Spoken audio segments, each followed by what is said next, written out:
Pelaksanaan pemilihan wali kota dan wakil wali kota Palembang baru akan dilaksanakan pada tanggal 27 November 2024 mendatang. Namun proses tahapan pelaksanaannya sudah dimulai sejak awal bulan Mei kemarin. Komisi Pemilihan Umum Kota Palembang sendiri sudah menerima pendaftaran 3 calon wali kota lewat jalur independen.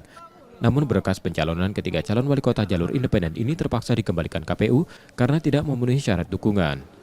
Namun KPU Kota Palembang memastikan pada bulan Agustus mendatang akan menerima pendaftaran Cawako dan Cawawako secara serentak.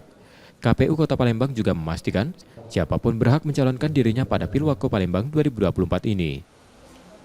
Di bulan Agustus juga itu serentak akan penerimaan calon wali kota dan wakil wali kota Palembang. Ini kami pada prinsipnya KPU menunggu siapapun mempunyai hak untuk mencalonkan diri. Saat ini pihak KPU Palembang juga masih menunggu kebijakan KPU RI apakah pencalonan ketiga calon ini dapat diperpanjang atau gugur dengan sendirinya. Nur Muhammad, Kompas TV, Palembang, Sumatera Selatan.